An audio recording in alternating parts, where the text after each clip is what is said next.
Quando pensamos nos homens que moldaram o mundo moderno, nomes como Henry Ford, Thomas Edison e até presidentes americanos, vem à mente, mas e se eu te dissesse que, por décadas, o destino econômico dos Estados Unidos esteve nas mãos de um único homem, um homem que não era presidente, não era general, mas cujo poder superava o de qualquer um em Washington. Esse homem era John Pierpont Morgan, ou simplesmente J.P. Morgan, o titã financeiro que, nos momentos mais críticos, salvou e controlou menos a maior economia do mundo. Sua história não é apenas sobre dinheiro, é sobre poder, sobre como um indivíduo pode se tornar tão indispensável que o próprio governo depende dele para sobreviver. É a história de um império construído não com exércitos, mas com planilhas, acordos e uma vontade de ferro. Hoje, vamos desvendar como J.P. Morgan se tornou o verdadeiro centro de poder da América. Um homem que podia derrubar ou erguer nações com um simples telefonema. A jornada de J.P. Morgan começa muito antes de ele se tornar o rei de Wall Street. Nascido em 1837, ele foi o herdeiro de uma dinastia financeira em ascensão. Seu pai, Junius Morgan, era um banqueiro de renome internacional. Um homem que via o mundo não em países ou culturas, mas em balanços e oportunidades de investimento. Desde muito cedo, Junius preparou o filho para sucedê-lo, mas ele não queria apenas um herdeiro, ele queria criar a máquina financeira perfeita. O jovem Morgan foi enviado para as melhores escolas da Europa, não apenas para aprender matemática e história, mas para entender as complexas teias de poder que conectavam Londres, Paris e Nova York. Ele aprendeu alemão em Göttingen, francês em Genebra e, mais importante, aprendeu a linguagem universal do dinheiro. Enquanto outros jovens de sua idade sonhavam com aventuras, Morgan era treinado para ser frio, calculista e implacável. Sua educação não era sobre cultura geral, era um treinamento de combate para o campo de batalha financeiro. Uma das lições mais importantes que seu pai lhe ensinou foi que o verdadeiro poder não estava em simplesmente emprestar dinheiro, estava em controlar o fluxo desse dinheiro. E foi essa filosofia que Morgan levou consigo quando voltou para os Estados Unidos e fundou sua própria empresa em Wall Street. Naquela época, a América estava em plena ebulição. A segunda metade do século XIX foi marcada pela expansão industrial, a construção de ferrovias que cortavam o continente e o surgimento de cidades do dia para a noite. Era uma era de oportunidades gigantescas, mas também de um caos monumental. Empresas nasciam e morriam com uma velocidade assustadora. E a economia vivia em um ciclo constante de euforia e pânico. Enquanto a maioria dos banqueiros se contentava em financiar essa expansão, J.P. Morgan viu algo diferente. Ele não via apenas negócios individuais, ele via um sistema inteiro, um sistema frágil e desorganizado.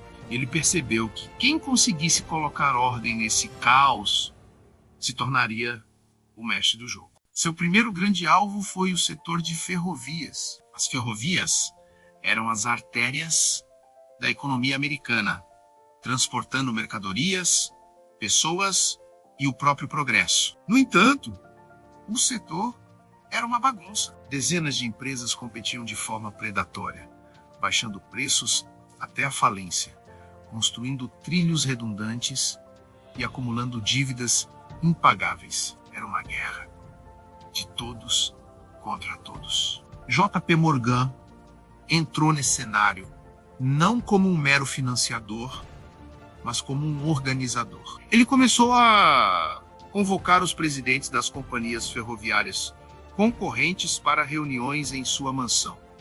Nessas reuniões, ele impunha a paz, ele forçava acordos, consolidava operações, eliminava a competição destrutiva e reestruturava as dívidas. O processo ficou conhecido como Morganization. Ele pegava empresas falidas e as transformava em monopólios eficientes e lucrativos, colocando seus próprios homens nos conselhos de administração para garantir que suas ordens fossem seguidas. Com isso, Morgan não estava apenas salvando empresas. Ele estava tomando controle de toda a infraestrutura vital do país. Ele passou a ser visto como uma espécie de médico das corporações. Quando uma grande empresa estava à beira do colapso, não se chamava o governo, chamava-se JP Morgan. E a cada crise que ele resolvia,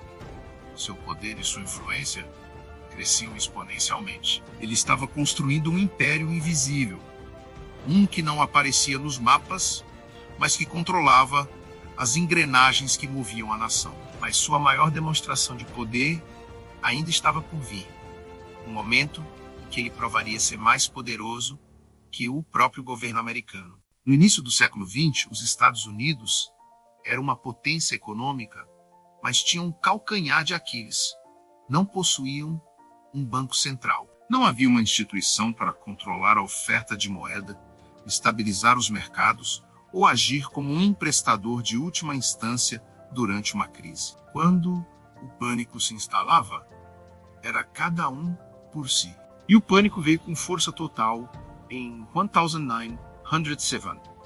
Tudo começou com uma tentativa fracassada de especuladores de manipular o mercado de ações de uma empresa de cobre. O plano deu errado e a falência de um banco de Nova York ligado a eles gerou um efeito dominó devastador. A confiança no sistema bancário evaporou da noite para o dia. As pessoas correram para sacar seu dinheiro e banco após banco começou a fechar as portas, incapaz de honrar os saques. Wall Street estava em colapso e com ela toda a economia americana. O presidente Theodore Roosevelt e seu secretário do Tesouro estavam paralisados. O governo federal simplesmente não tinha as ferramentas nem os recursos para conter a sangria. O pânico se espalhava como fogo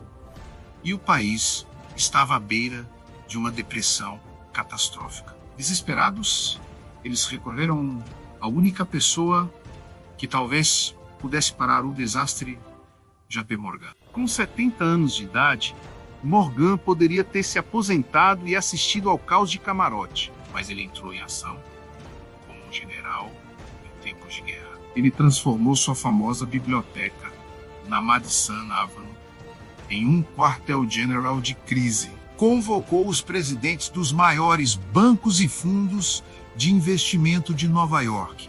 A lenda diz que ele trancou as portas da biblioteca e disse aos homens mais poderosos da cidade que ninguém sairia de lá até que uma solução fosse encontrada.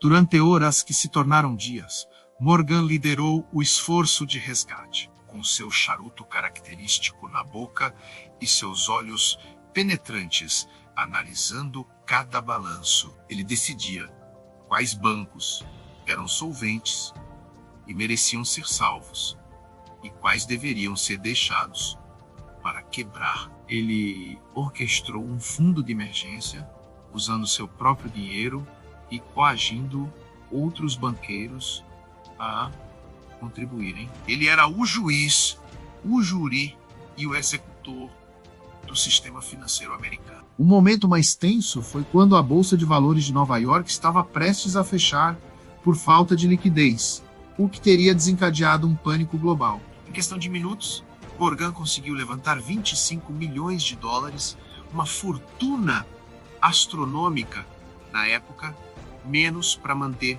a bolsa funcionando. Ele literalmente salvou o capitalismo americano do abismo. Quando a poeira baixou, uma verdade inescapável se impôs.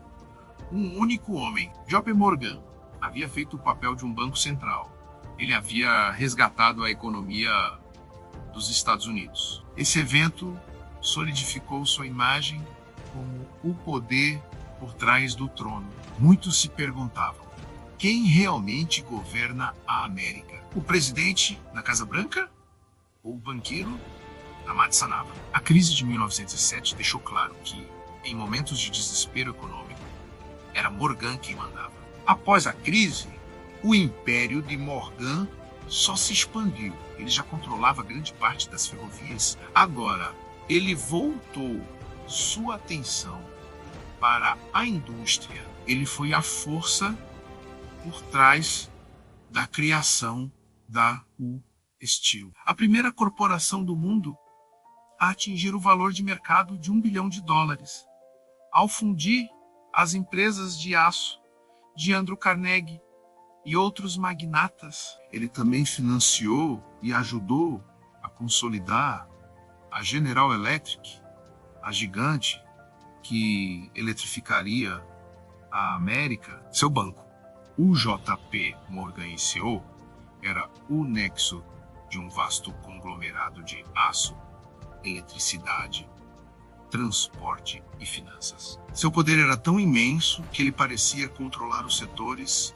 mais vitais da economia. Mas esse poder absoluto começou a gerar medo e ressentimento. Políticos e o público em geral temiam que a democracia estivesse sendo ameaçada por um poder financeiro concentrado nas mãos de um único homem e seu círculo restrito. Morgan foi chamado para depor no Congresso, no famoso Comitê Pujo, que investigava o monopólio do dinheiro. Durante seu depoimento, tentaram quantificar seu poder, mapear sua influência, mas era uma tarefa impossível. Seu poder não estava apenas nos números, mas na confiança, na reputação e na autoridade que ele construiu ao longo de décadas. Quando um congressista lhe perguntou se o controle do crédito não era um monopólio,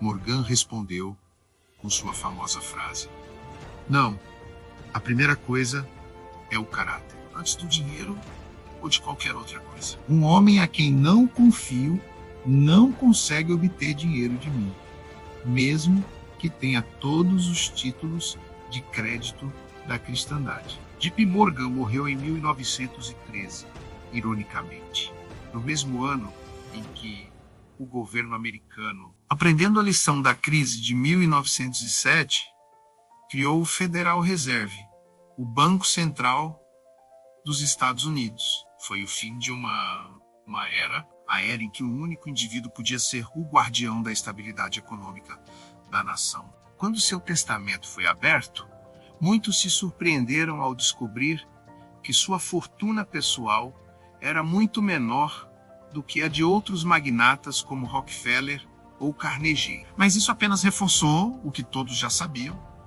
O verdadeiro poder de J.P. Morgan nunca esteve enquanto dinheiro ele tinha, mas enquanto dinheiro ele controlava. Sua herança não foi sua fortuna, mas sim a própria estrutura da América corporativa moderna. Um sistema de gigantes industriais e financeiros que ele ajudou a criar e a organizar. J.P. Morgan não foi apenas um banqueiro. Ele foi um arquiteto da economia moderna, um centralizador de poder em uma era de caos. Amado por alguns como um salvador e temido por outros como um tirano. Sua história nos lembra que, às vezes, os fios que realmente movem o mundo são invisíveis e as pessoas que os puxam raramente estão sob os holofotes do poder político. Obrigado por assistir. Se você gostou de mergulhar nessa história fascinante, não se esqueça de deixar o seu like se inscrever no canal e ativar o sininho para não perder nossos próximos vídeos. Até a próxima!